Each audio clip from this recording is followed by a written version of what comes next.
রাসূল সাল্লাল্লাহু আলাইহি সাল্লাম বলেন, যারা ঠিক মতো নিয়ম মতো সালাত আদায় করে না তারা ফেরাউনের সাথে থাকবে। পৃথিবীতে সবচেয়ে বড় বদ মানুষ ফেরাউন। অনেকে আল্লাহ বলে দাবি করেছে।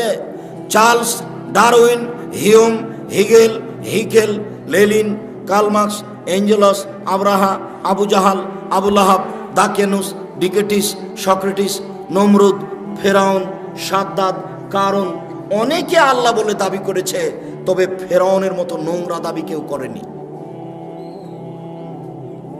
মিশর জাদুঘরে ঢুকে বারবার বলছি, মোহাম্মদ, ফেরাউনের লাশ কোথায় সেখানে চলো। 150 পাউন্ড দিয়ে টিকিট করে ভিতরে ঢুকেছি ফেরাউনকে দেখার জন্য।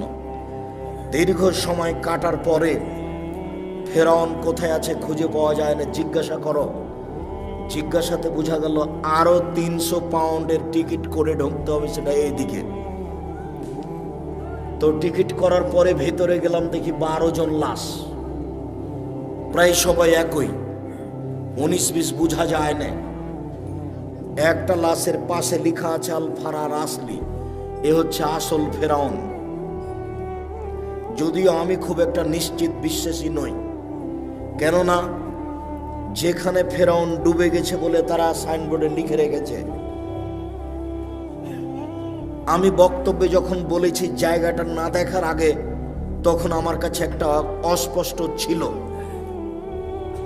আমি বলেছি কালা আসাব মুসা ইন্দাল্লাহ মুদরাকুন, মুসার সঙ্গী সাথী বললেন আমরা বন্দী, ফেরাউন আমাদেরকে ধরে নিয়েছে। কেন? ডানে ফেরাউন, বামে ফেরাউন, পিছনে ফেরাউন, সামনে সাগর। মুসা আলাইহিস সালাম দৌড়িয়ে পালাচ্ছিলেন, পালাতে পালাতে সামনে সাগর পড়েছে।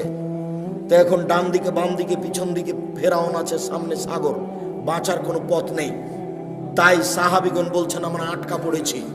তখন মুসা আলাইহিস সালাম বলছেন কাল্লা, কখনো নহে, অসম্ভব হতে পারে না, মুসা আমাকে ধরতে পারো না। বলো কি তুমি? ইন্না মাইয়া রাব্বি, আমার সাথে আমার প্রতিপালক রয়েছেন, সেদিনই আমাকে পথ দেখাবেন। তোমরা বলো কি ফেরাউন আমাকে ধরে নিবে? মানে কাল্লা, কখনো নহে, অসম্ভব, এটা হতে পারে না, ফেরাউন আমাকে ধরতে পারে না। কেন?